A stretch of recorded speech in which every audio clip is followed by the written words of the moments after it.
Monks. आज की video में हम लोग बात करने वाले हैं आपकी प्रिपरेशन के बारे में, जो कि है सीयूईटी 2024 के लिए। ठीक है, बहुत सारे मैसेजेस आ रहे हैं कि मैम हम लोग कैसे अपनी प्रिपरेशन शुरू करें, हम लोगों को बेसिक आइडिया नहीं मिल रहा है। ठीक है, एलिजिबिलिटी क्या है, कब स्टार्ट करनी है प्रिपरेशन, और टाइम डिवीजन कैसे करना है, ये बहुत सारे क्वेश्चन है लोगों के, बच्चों की स्पेशली, कि मतलब स्कूल गोअर्स हैं और ड्रॉपर्स, तो फिर उन लोगों का मतलब आवरली डिस्ट्रीब्यूशन कैसे करना है, क्योंकि स्कूल वाले जो बच्चे हैं वो परेशान है कि हमारा आधा टाइम स्कूल में चला जाता है, तो हम कैसे प्रिपेयर करें। ड्रॉपर्स के पास हालांकि पूरा दिन होता है, तो वो उनको टाइम डिस्ट्रीब्यूशन के लिए थोड़ा मतलब मैनेज करने में दिक्कत आ रही है। और ड्रॉपर्स के साथ ये भी दिक्कत है, अभी मैंने देखा है बहुत सारे बच्चों से मतलब बात करी है, उनके माइंड में ऐसा हो जाता है, मतलब स्कूल गोअर्स के भी बीच में होगा ऐसा, लेकिन ड्रॉपर्स के मन में ऐसा संदेह है, मतलब उनके थोड़ा नेगेटिविटी हो गया है कि भाई प्रोक्रेस्टिनेशन जिसे कहते हैं, कि हमारा नहीं हो पाया है, मान लीजिए किसी भी वजह से आपको ऐसा लग रहा है कि आपका नहीं हो पाया है। ठीक है, और तो फिर अब नेगेटिव थॉट्स आने लगे हैं, आज का काम कल पे टाल देने की वजह से आज ये स्थिति आ गई है, तो अब हम क्या करें, मतलब हमारा माइंडसेट नहीं है, हालांकि हमें एग्जाम देना है लेकिन हमारा माइंडसेट नहीं है सही। तो हमें ऐसे माइंडसेट के साथ नहीं आगे बढ़ना है। ठीक है, हमें बिल्कुल पॉजिटिविटी के साथ और अपनी गलतियों को रियलाइज करते हैं। देखिए, गलती नहीं होना ऐसा तो नहीं कर सकते हम लोग, ठीक है, इंसान से ही गलतियां होती हैं, लेकिन उसे सुधारना, उसे एनालाइज करके कि आपसे गलती आखिर हुई क्या है, कहाँ हुई है, ठीक है, उसे एनालाइज कर कर और फिर उसे सुधारने को ही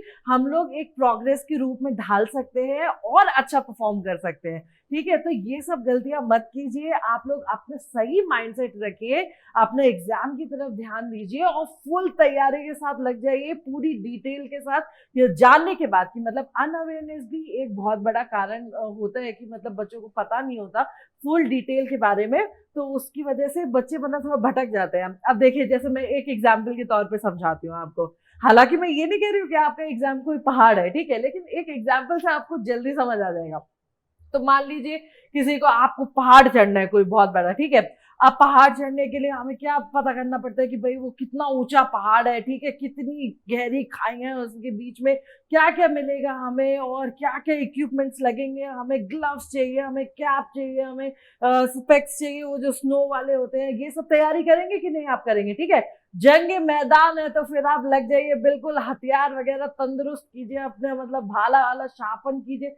वो बोलते नहीं है कि शार्पन चीज, मतलब जैसे आरी पे धार लगाना बहुत जरूरी है वार करने से पहले, तो क्या जब आपकी आरी शार्प होगी तो फिर आप एक वार करेंगे और वो चीज मतलब टूट जाएगी, वो आपका लक्ष्य जो है वो अकम्प्लिश हो जाएगा। ठीक है, तो आपको अभी तेज धार करनी है, उसके लिए आपको करनी है जम के प्रिपरेशन। ठीक है, प्रिपरेशन करनी है और अपना मतलब फुल मन डेडिकेशन के साथ लगना है। ड्रॉपर्स को भी निराश होने की जरूरत नहीं है, क्योंकि वो लोग भी मतलब ऐसे निराश होने की कोई आवश्यकता ही नहीं है। आप बस उस पर डट जाइए कि आपसे आखिर गलती क्या हुई है, बस ये देखना है आपको, एनालाइज करना है, और आपने सिलेबस एक बार और पढ़ रखा है तो आपके पास तो और एडवांटेज है कि आप अच्छी तरह और प्रिपरेशन कर सकते हैं। ठीक है कि नहीं, तो ऐसे ही देखते हैं कि भाई बेसिक डिटेल्स क्या है इस एग्जाम के बारे में।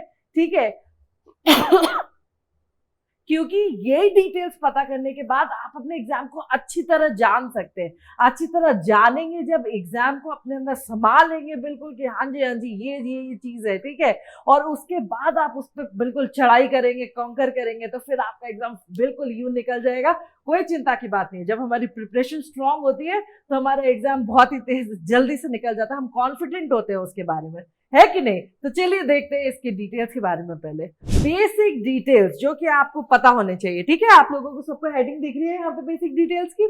स्टूडेंट्स पार्टिसिपेटेड, 2 साल से भाई ये एग्जाम हो रहा है, इस साल हुआ है और हुआ था पिछले साल। ठीक है, तो पिछले साल हमारे कितने स्टूडेंट्स ने पार्ट किया था, 9.6 लाख। ठीक है, 9.6 लाख बच्चों ने पार्टिसिपेट किया था, नया नया एग्जाम आया था, लेकिन इस बार 100% इंक्रीज देखा गया है केवल एक साल में। देखा गया है कि नहीं देखा गया है, एक साल में इतना बूम, इतना राइज, 100%, मतलब एक साल के अंदर ऐसा क्या हो गया कि इस सीयूईटी की लोकप्रियता इतनी बढ़ गई, इतने सारे बच्चों ने पार्टिसिपेट कर लिया अचानक से। ठीक है, तो इस प्रिपरेशन, मतलब इस एग्जाम की बहुत अच्छी बात यही है कि ये देता है आपको बहुत सारे ऑप्शंस, ठीक है, चूज करने के लिए। आपकी कोई वीकनेस नहीं बचने देता है। जैसे और सारे एग्जाम्स होते हैं तो मान लीजिए उसमें एक आधा सब्जेक्ट ऐसा होता है जो हमारा वीक होता है, लेकिन हमारे पास चॉइस नहीं होती उसे मतलब रेंडर करने की कि हाँ भाई हम लोग इसको नहीं चूज करके कुछ और चूज कर सकते हैं। इसमें आपको बहुत सारे सब्जेक्ट कॉम्बिनेशन मिलते हैं और मिलते हैं बहुत सारी यूनिवर्सिटीज।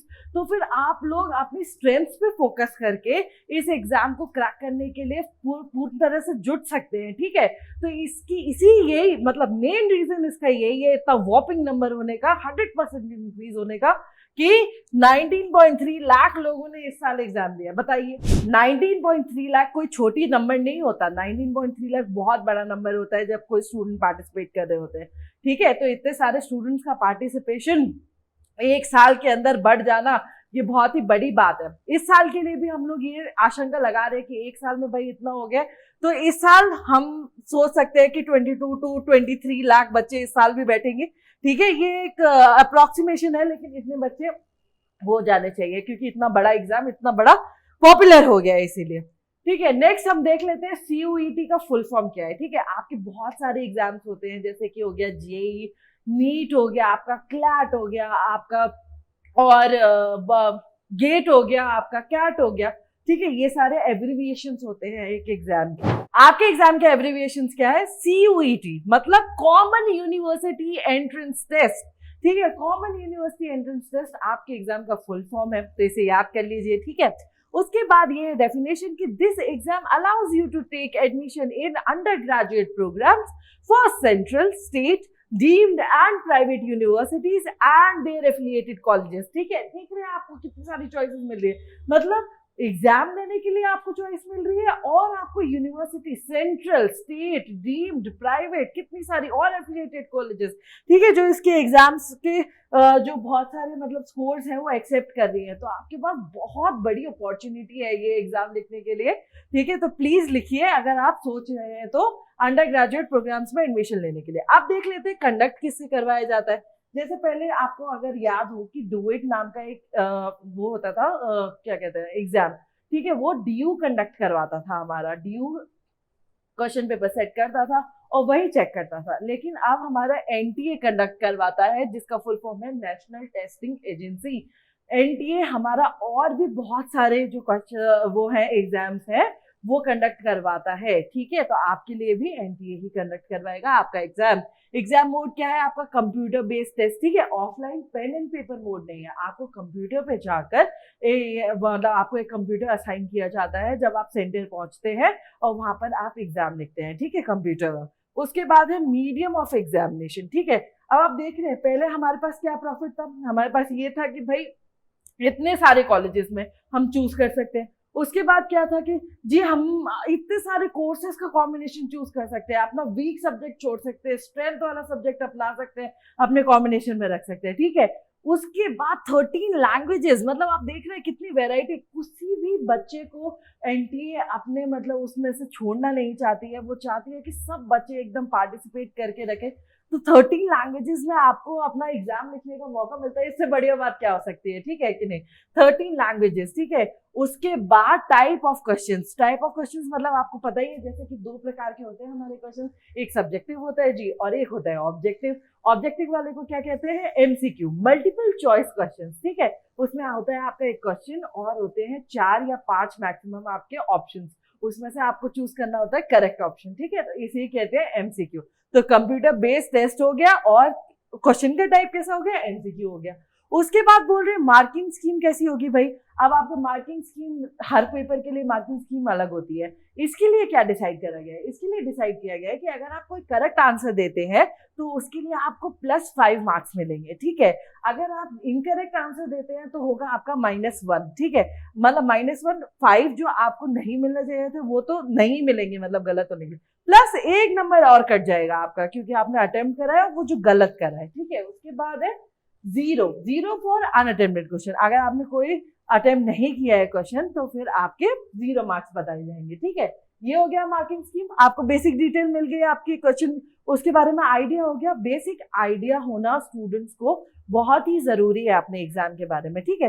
अगर आपके मन में एक स्ट्रक्चर होगा आपके मतलब एग्जाम के बारे में कि आपका आखिरकार एग्जाम होता कैसे है, तो ये भी आपको बहुत हेल्प करता है आपकी प्रिपरेशन डिसाइड करने के लिए, ठीक है।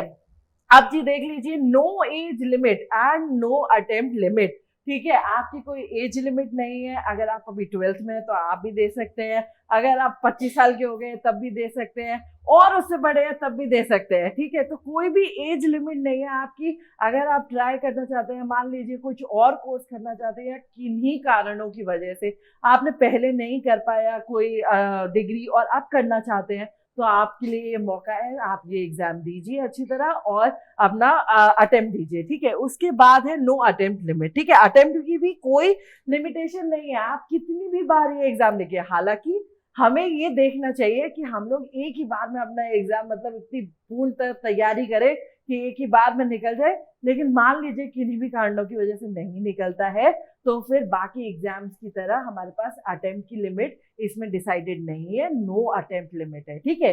यूपीएससी का एग्जाम होता है तो उसमें भी अटेम्प्ट लिमिट हमारे ईयर्स के हिसाब से दी जाती है कि भाई जनरल वालों के लिए 32 ईयर्स तक है, 6 अटेम्प्ट है, ऐसे करके मतलब अटेम्प्ट होते हैं। तो ये आपके लिए नो अटेम्प्ट लिमिट, ठीक है, no age limit and no attempt limit. उसके बाद एलिजिबिलिटी देख लेते हैं कि क्या एलिजिबिलिटी आपको होनी चाहिए ये एग्जाम देने के लिए। पहले बोल रहे हैं कि कैंडिडेट शुड हैव पास्ड +2 और इक्विवेलेंट, ठीक है, एग्जाम्स और are currently appearing in qualifying exam from ICSE, CBSE और एनी अदर बोर्ड, ठीक है। तो आपको बोल रहे हैं कि भाई +2 जिसको हम 12th भी कहते हैं, 12th क्लास जो होता है आपका, ठीक है, वो आपको पास होना चाहिए और उसके इक्विवेलेंट कोई अगर आपने कोर्स किया करा हुआ है, क्लास है कोई, तो वो पास होनी चाहिए। और जो बच्चे इस साल करंटली अपीयरिंग इन 12th क्लास, इस साल जो बच्चे एग्जाम लिख रहे हैं 12th का, वो लोग भी इसमें पार्टिसिपेट कर सकते हैं, ठीक है। तो आप अगर अभी 12th में है और नेक्स्ट मतलब 2024 मार्च में अगर आप अपना एग्जाम लिखेंगे फाइनल, तो आप इसमें पार्टिसिपेट कर सकते हैं 2024 के एग्जाम में, ठीक है। बोर्ड्स भी उन्होंने बता दिए कि आईसीएसई बोर्ड है, सीबीएसई बोर्ड है, और भी आपके एनआईओएस बोर्ड होते हैं और भी बोर्ड होते हैं, तो वो सब के बच्चे भी इंक्लूसिवली इसमें एग्जाम लिख सकते हैं, ठीक है। उसके बाद कह रहे हैं candidate should also check their particular criteria given by particular universities such as BHU, DU, JNU, AMU, ठीक है, ये आपकी पार्टिसिपेटिंग यूनिवर्सिटीज है। अब ये क्राइटेरिया क्या चेक करने के लिए बोल रहे हैं आपको कि जैसे 12th में जो आपके मार्क्स होते हैं, तो मान लीजिए ड्यू में अगर मान लीजिए आपको बोल रहे हैं कि भाई हमें तो 60% मार्क्स चाहिए, ठीक है, कोई पर्टिकुलर प्रोग्राम चूज करने के लिए या फिर ड्यू चूज करने के लिए, और नेक्स्ट किसी जेएनयू में बोल रहे हैं कि भाई हमें तो 50% से ही काम चल जाएगा। तो ऐसे ही हमें देखना है बीएचयू में क्या क्राइटेरिया चाहिए, ठीक है। इतनी सारी यूनिवर्सिटीज हैं, तो आप पहले अपना मन बनाइए कि आपको कौन सी यूनिवर्सिटी में जाना है, ठीक है। उसके हिसाब से अपना क्राइटेरिया सेट कीजिए, अपनी चीजें सेट कीजिए कि भाई हमें इतने मार्क्स 12th में लाने होंगे, ठीक है, पर्टिकुलर प्रोग्राम के लिए। वो चेक कीजिए, प्रोस्पेक्टस चेक करिए उसी कॉलेज का जिसमें आप जाना चाहते हैं, ठीक है। तो ये जानकारी उसके लिए थी। नेक्स्ट पैटर्न देख लेते हैं, ये बहुत ही इंपॉर्टेंट है कि पैटर्न आपको पता होना चाहिए आपके आने वाले एग्जाम का, कि क्योंकि आप वो एग्जाम लिखने जा रहे हैं, तो अगर आपको पैटर्न नहीं पता होगा तो आप उसे अटेम्प्ट कैसे करेंगे, ठीक है। तो पैटर्न है बहुत ही इंपॉर्टेंट चीज, तो ये ध्यान से देखिए। Your exam is divided in 3 parts, भाई 3 पार्ट्स बोल रहे हैं कि हमारे एग्जाम में कितने पार्ट्स है, 3 पार्ट्स है। आप पार्ट 1 में देख लेते हैं, ठीक है। पार्ट 1 में हमें क्या बता रहे हैं कि 2 सेक्शंस है, मतलब 3 तो हो गए हमारे पार्ट्स उसमें से, ठीक है। और उस पार्ट 1 का जो 2, वो भी 2 सब सेक्शंस में डिवाइडेड है, ठीक है, सेक्शन 1A और सेक्शन 1B। सेक्शन 1A में क्या कह रहे हैं कि भाई सब्जेक्ट होता है लैंग्वेज का, ये जो पार्ट 1 है ना आपका, वो लैंग्वेज होता है, ठीक है। और पार्ट 2 क्या होता है, डोमेन होता है, डोमेन होता है, ठीक है। पार्ट 1 क्या होता है, लैंग्वेज होता है जी हमारा, लैंग्वेज। तो लैंग्वेज में जो 2 सेक्शंस है हमारे 1A एंड 1B, उसमें से 1A में हमारे पास है ऑप्शन 13 लैंग्वेजेस का, और 1B में क्या है हमारे पास 20 लैंग्वेजेस का ऑप्शन है, ठीक है। जिसमें से हमें नंबर ऑफ क्वेश्चंस कितने अटेम्प्ट करने पड़ते हैं, 40 अटेम्प्ट करने पड़ते हैं, 50, ये दोनों के लिए है, ठीक है। अगर आप इन दोनों में से कोई भी एक चूज करते हैं तो फिर आपको 40 क्वेश्चंस अटेम्प्ट करने होंगे 50 में से एटलीस्ट, जो कि 45 मिनट आपको ईच लैंग्वेज के लिए मिलेगा, ठीक है। अगर आप अटेम्प्ट कर रहे हैं, दोनों में से चूज कर रहे हैं, तो 45 मिनट ईच लैंग्वेज के लिए आपको असाइन करा जाएगा जब आप चूज करेंगे, तो ठीक है। तो देख रहे हैं आपके पास कितने सारे ऑप्शंस हैं यहाँ पे, ऑलमोस्ट ये 33 हो गया टोटल करके। नेक्स्ट इज योर सेक्शन 2, ठीक है। सेक्शन 2 में क्या बोल रहे हैं, अब ये पार्ट 2 आ गया, यहाँ पे हमने पार्ट 1 डिस्कस किया था, अब पार्ट 2 में देख रहे हैं हम लोग, जो कि है डोमेन आपका, ठीक है। डोमेन में क्या होता है, बेसिकली मेन सब्जेक्ट्स होते हैं। अगर मैं आपको रॉ भाषा में बताऊं तो डोमेन मतलब होता है मेन सब्जेक्ट। मेन सब्जेक्ट्स क्या होते हैं, जैसे अगर आप साइंस के स्टूडेंट हैं तो आपके मेन सब्जेक्ट्स क्या होंगे, फिजिक्स होगा, केमिस्ट्री होगा, बायोलॉजी होगा, मैथ्स होगा, ठीक है। उसके बाद अगर आप कॉमर्स के स्टूडेंट हैं तो आपके लिए बिजनेस स्टडीज हो गया, अकाउंट्स हो गया, और अगर आप हैं आर्ट्स के स्टूडेंट तो आपके लिए पॉलिटिकल साइंस हो गया, हिस्ट्री हो गया, ठीक है। ये सब आपके डोमेन सब्जेक्ट्स हैं, आप समझ गए होंगे, एक रफ आइडिया हो गया होगा आपको।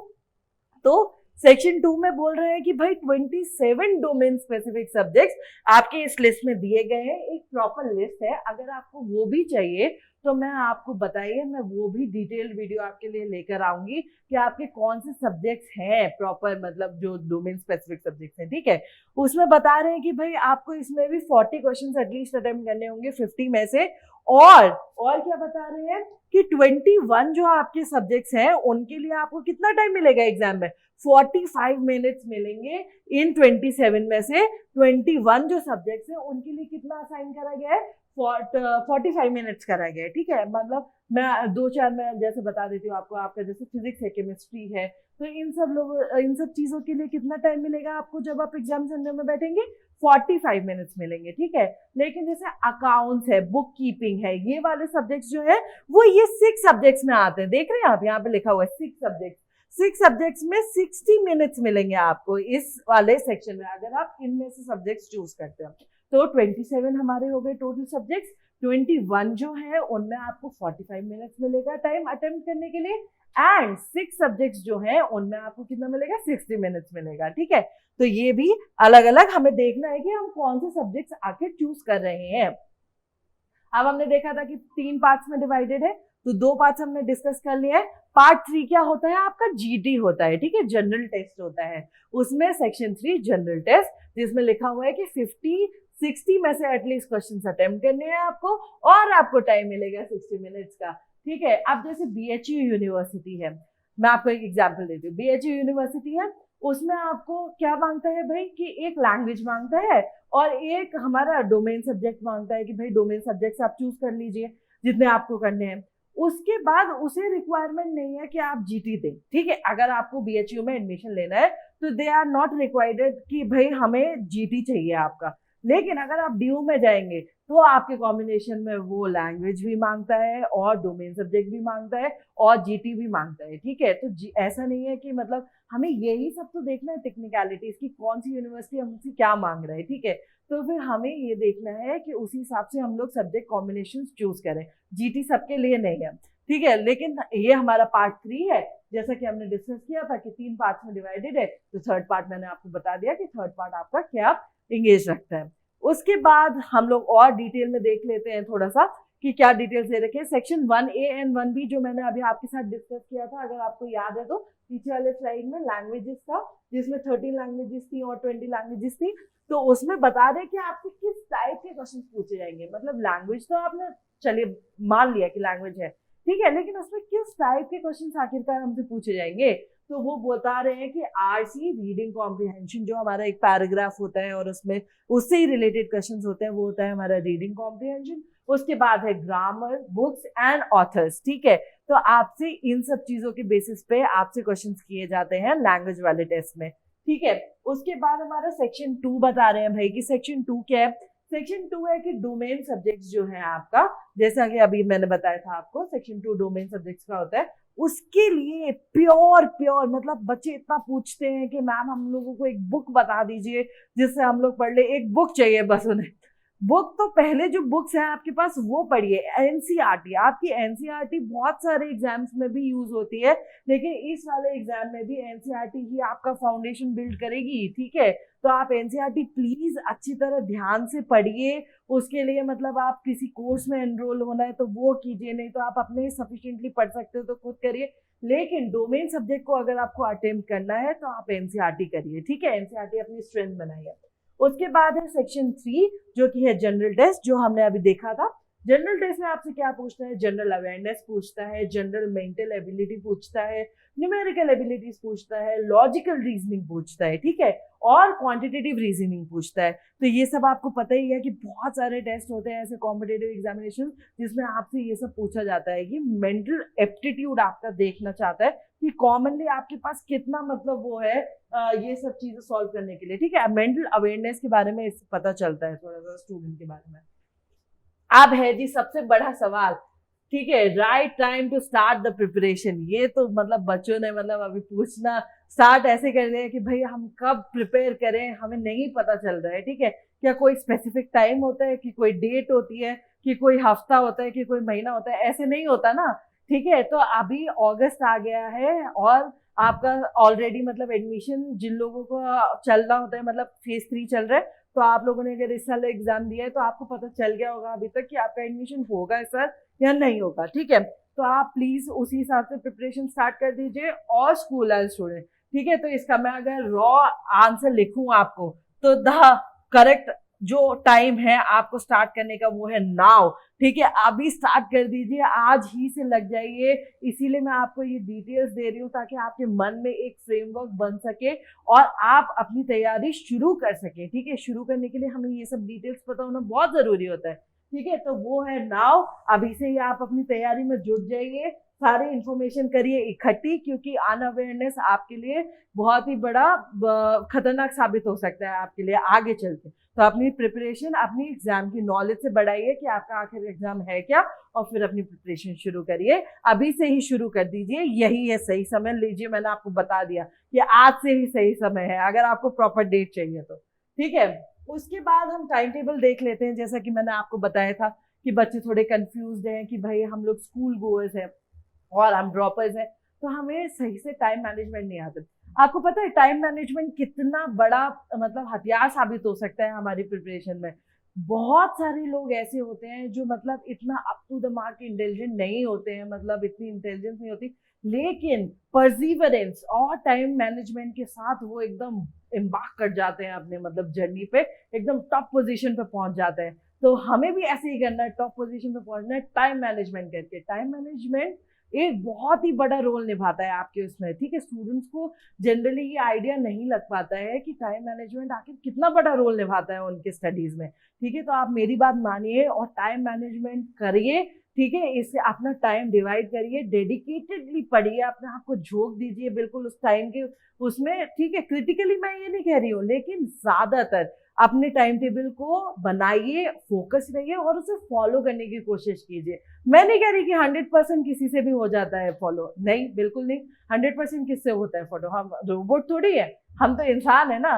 लेकिन फिर भी हमें ये कोशिश करनी चाहिए कि अगर हम परफेक्ट नहीं तो उसके नियर परफेक्ट जाने के लिए पूरी कोशिश करनी चाहिए। तो हम धीरे धीरे धीरे धीरे क्या करते हैं, परफेक्ट भी बन जाते हैं, ठीक है। तो टाइम देख लेते हैं, टाइम टेबल्स के हिसाब से क्या होना चाहिए। अब स्कूल वाले का है जैसे 10 to 12 आवर्स मैंने देखा है, तो वो क्या कर सकते हैं, डोमेन कवर कर सकते हैं अपना स्कूल में ही। अगर मतलब जैसे आपको 6 आवर्स जो है तो वो वेस्ट नहीं करने हैं, ठीक है। 6 आवर्स में जो आपके डोमेन से रिलेटेड सब्जेक्ट है वही पढ़ाए जा रहे हैं आपको स्कूल में, तो आप उन्हें वेस्ट मत कीजिए। ध्यान से देखिए कि टीचर क्या पढ़ा रहा है आपको, ठीक है। और उससे अपना जितना कवर होने की कोशिश कर सकते हैं आप उतना कवर कीजिए, ठीक है। उसके बाद लैंग्वेज को आप 1 घंटा दे सकते हैं और जीटी को दे सकते हैं half an hour to 45 minutes, 30 minutes to 45 minutes enough होता है। ये भी मैंने लिख दिया है कि इधर डेली, अगर आपको ऐसा लगता है कि आपका हाथ थोड़ा तंग है इंग्लिश में या और लैंग्वेज में, ठीक है, और जीटी में थोड़ा मतलब आपको प्रिपरेशन की जरूरत है, आपने अंदर से पता चल जाता है, ठीक है, कि हमें किस चीज में अपनी स्ट्रेंथ, और अगर नहीं पता चलता है, देखिए, तो हमें सबसे बड़ा काम पहले यही करना है। टाइम टेबल पहले सेट करने से पहले हमें क्या काम करना है कि अपनी वीकनेस और स्ट्रेंथ्स देखनी है, ठीक है। वीकनेस और स्ट्रेंथ्स अगर नहीं देखेंगे तो हमारा सब ढांचा बिगड़ जाएगा, ठीक है। टाइम टेबल बना लेंगे आप, लेकिन फिर भी वो आपको सपोर्ट करने की जगह और आपको मतलब थका देगा, फिर आप हट के मतलब उसे परेशान होकर छोड़ देंगे, ठीक है। तो आपको ऐसे नहीं करना है, अपनी स्ट्रेंथ्स को देखते हुए और फिर उसके हिसाब से अपना टाइम टेबल बनाना है। तो पहले जानिए कि आपकी स्ट्रेंथ्स और वीकनेसेस क्या है और फिर टाइम टेबल बनाइए। तो आप देखिए कि मैंने इसमें लिखा हुआ है कि लैंग्वेज और जीटी के लिए अगर आपको चाहिए तो आप डेली या ऑल्टरनेट डेज पर ये काम कर सकते हैं, ठीक है। डेली या ऑल्टरनेट डेज पर आप इतना टाइम दे सकते हैं इन सब दोनों सब्जेक्ट्स को। दो मेन सब्जेक्ट मैंने आपको बता दिया कि स्कूल में आप ध्यान से पढ़िए, अगर नहीं हो पाता है तो उसके लिए क्या बताया मैंने, एनसीईआरटी रीड करना है आपको हाफ एन आवर के लिए, ठीक है। जो भी आप सब्जेक्ट डिसाइड कर रहे हैं उसके लिए 30 मिनट्स दीजिए आप एनसीईआरटी की रीडिंग को, ये डेली करना है आपको। अगर आप एनसीईआरटी उसी चीज से रिलेटेड पढ़ेंगे तो फिर आपका डेली रिवीजन होता जाएगा उन सब सब्जेक्ट्स का और वो स्ट्रांग होता जाएगा। पहले आपने पढ़ा स्कूल में, फिर वही सब्जेक्ट आके आपने कवर कर लिया घर पर, ठीक है, वो हो गया स्ट्रांग।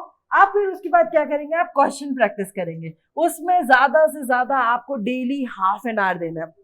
अब आप कहेंगे मैम ये तो बहुत कम आवर्स है, 30 मिनट्स में क्या हो जाएगा, 45 मिनट्स में क्या हो जाएगा, ठीक है, लेकिन आपको कंसिस्टेंसी की पावर नहीं पता है, ठीक है। अभी कंसिस्टेंसी के साथ अगर आप लगे रहेंगे तो डेली डेली डेली डेली, वो क्या बोलते हैं, बूंद बूंद से सागर भरता है, ठीक है। तो अगर आप 30 मिनट्स डेली देते रहेंगे तो ये आपका बिल्कुल एकदम एक्यूमुलेशन हो जाएगा और आप बिल्कुल आपकी नॉलेज देखना कैसे इंक्रीज करे, लेकिन शर्त क्या है कि आपको कंसिस्टेंट रहना है, ठीक है, कंसिस्टेंसी नहीं छोड़नी है। आपके स्कूल के हिसाब से ये बिल्कुल सही वर्क करेगा, आपको थकाएगा नहीं और आपको कंसिस्टेंट रखेगा, ठीक है। उसके बाद 6 आवर्स मैंने यहाँ पे लिख दिया है आपका स्कूल, ठीक है, मिस नहीं किया मैंने आप लोगों का स्कूल टाइम। उसके बाद है ड्रॉपर्स। ड्रॉपर्स के लिए पूरा दिन होता है उनके पास, ठीक है, 10 to 12 आवर्स डेडिकेट करना आप लोगों के लिए मुश्किल बात नहीं होनी चाहिए, क्योंकि आप लोग मतलब आप तो बिल्कुल जी तोड़ मेहनत इसी पे करेंगे ना। तो 10 to 12 आवर्स के लिए आपको क्या है कि 2 आवर्स आप ईच डोमेन सब्जेक्ट को दे सकते हैं अपने, जो भी आप चूज कर रहे हैं, एंड उसके बाद 1 आवर आप जीटी और इंग्लिश के लिए दे सकते हैं। अब मैंने आपको जैसे कि पहले भी बताया कि अगर आपको हाथ अपना तंग लग रहा है इंग्लिश में या जीटी में तो आप इससे थोड़ा सा बढ़ा सकते हैं, हाफ एन आवर और बढ़ा दीजिए अगर आपको चाहिए तो, लेकिन इतना मेरे ख्याल से इनफ रहेगा, ठीक है। तो ये हमने दोनों की बात कर ली, ड्रॉपर्स की और स्कूल गोअर्स की, कि आप लोगों को अपना टाइम मैनेजमेंट कैसे करना है और धीरे धीरे कैसे कंसिस्टेंट रहना है, ठीक है। रिवीजन करना है आपको डेली और 1 वीक, ये अपना शेड्यूल बनाइए, आपने शेड्यूल में उतारिए इस चीज को कि आपको डेली भी रिवीजन करना है, जो कि मैंने आपको बताया एनसीईआरटी से वही टॉपिक रीड करिए, ठीक है। अगर डाउट आता है तो फिर उससे पूछिए। उसके बाद रिवीजन, ठीक है, एक तो करना है आपको डेली, और आपको क्या करना है, एक वीक में करना है। वीक में जब आपका ऑफ डे होता है उस दिन आप कीजिए, वीक में वो फिर पूरा सब्जेक्ट रिवाइज करिए। आप वीक में क्या करेंगे, ऑफ डे के दिन पूरा सब्जेक्ट रिवाइज करेंगे जितना भी आपने पढ़ लिया, तो वो आपका रिवीजन होता रहेगा। शॉर्ट नोट्स बनाइए, ठीक है। अब आप कहेंगे मैम इतना बड़ा रिवीजन करना आखिर कोई छोटी बात होती है, हमें स्कूल का भी काम होता है, हमें ये भी होता है वो भी होता है, ठीक है, मैं मानती हूँ आपको बहुत सारा काम होता है। तो आप क्या करेंगे, शॉर्ट नोट्स बनाएंगे। शॉर्ट नोट्स आप अपनी कोशिश कीजिए किसी और से मत बनवाइए, आप खुद बनाइए शॉर्ट नोट्स। इससे क्या फायदा होता है, देखिए पहले आपको टाइम लगेगा, मैं आपको पूरे प्रोसीजर बता दूं। देखिए पहले जब आप बैठेंगे ना शॉर्ट नोट्स बनाने के लिए तो आपको इतना टाइम लगेगा कि आपको लगेगा कि मैं तो छोड़ देता हूँ, इससे बढ़िया तो मैं वही पढ़ लूंगा बार बार, लेकिन ऐसा नहीं होता। जब आप शॉर्ट नोट्स बनाते हैं ना तब आप डिटेल में देखते हैं कि आपकी क्या मतलब पूरी नॉलेज आप पूरा स्कैन करते हैं, ठीक है। फिर उसमें से वो इंपॉर्टेंट पॉइंट्स निकालते हैं जो आपको बार बार पढ़ना है, या फिर वो पॉइंट निकालते हैं जो आपको दिक्कत दे रहा होता है, ठीक है। तो जब आप खुद लिखते हैं ना, जब आप पूरे इस प्रोसेस से गुजरते हैं तो वो आपकी हेल्प करता है, ठीक है। आपके माइंड में कहीं ना कहीं सबकॉन्शियस में वो फीड हो जाता है, और जब आप उन शॉर्ट नोट्स को दोबारा रिवाइज करते हैं तो फिर आपको एकदम से याद आ जाता है वो पूरी इंफॉर्मेशन। तो शॉर्ट नोट्स आपकी इस तरीके से हेल्प करेंगे, ठीक है। तो रिवीजन के लिए प्लीज प्लीज अपने शॉर्ट नोट्स बनाइए, आपको नहीं पता लेकिन ये बहुत आपकी मदद करेंगे शॉर्ट नोट्स, ठीक है। उसके बाद देख लेते हैं आपके अब है स्टडी सोर्सेस, ठीक है। अब इतनी बातचीत तो भाई हमने कर ली कि हम टाइम टेबल सेट कर लेंगे, और हमने एग्जाम के बारे में पूरा पता कर लिया कि भाई इतने घंटे का है, इतनी लैंग्वेजेस हैं, इतना डोमेन सब्जेक्ट है, हमें ये चूज करना है, ठीक है। लेकिन अब हम स्टडी कैसे करें, कहाँ से करें, ठीक है। तो बेस्ट तरीका तो पहले मैं आपको बता देती हूँ कि सेल्फ स्टडी, ठीक है। ये तो रामबाण मतलब एक नंबर जिसे कहेंगे आपके लिए बूंद साबित हो सकता है, ठीक है। फर्स्ट एंड फॉरमोस्ट आपको सेल्फ स्टडी करना है, क्योंकि आप किसी के भी पास जाएंगे और सेल्फ स्टडी नहीं करके जाएंगे तो फिर आपके लिए वो खतरनाक साबित हो सकता है। आप आपको यही नहीं पता चलेगा कि आपके डाउट्स कहाँ पर हैं, ठीक है। तो क्योंकि आपको डाउट्स निकालना है, क्योंकि आपको अपना वीक पोर्शन निकालना है, तो आपको सेल्फ स्टडी करना होगा। पहले फर्स्ट एंड फॉरमोस्ट पॉइंट आपको सेल्फ स्टडी करना है। नेक्स्ट इज यूट्यूब, ठीक है। यूट्यूब पे आपको पता ही है हमारा चैनल यूनिवॉन्क्स, ठीक है, वो आपके लिए भर भर के वीडियोस लाता है, लाइव लाता है, ठीक है, और रिकॉर्डेड वीडियोस, लेक्चर्स लाता है, हर सब्जेक्ट के लिए लाता है, हर सब्जेक्ट से रिलेटेड लाता है, ठीक है। तो अगर आपके पास टाइम नहीं है और आप मतलब बहुत ज्यादा व्यस्त हैं, लेकिन फिर भी आप किसी की गाइडेंस चाहते हैं, ठीक है, ऐसा होता है कई बच्चों को कि मतलब जैसे वो लोग प्रिपेयर तो करना चाहते हैं, उनके पास ये स्ट्रेंथ तो होती है कि हाँ भाई हमें करना है प्रिपेयर करना है, लेकिन उनको गाइडेंस नहीं मिल पाती है, ठीक है। एक अगर कोई गाइडेंस देने वाला मिल जाता है तो वो अच्छी तरह उस चीज को एब्जॉर्ब कर पाते हैं, फ्रेमवर्क तैयार कर पाते हैं, अपना पॉइंट्स लिख पाते हैं और अपना एग्जाम क्रैक कर पाते हैं, ठीक है। तो आप इस यूट्यूब चैनल को फॉलो कीजिए, ठीक है, निश्चिंत होकर फॉलो कीजिए। हमारे टीचर्स बहुत ही अच्छे हैं, आपको बिल्कुल गाइड करेंगे और आपको जो भी रिक्वायरमेंट्स होती है वो आप कमेंट सेक्शन में भी लिख सकते हैं।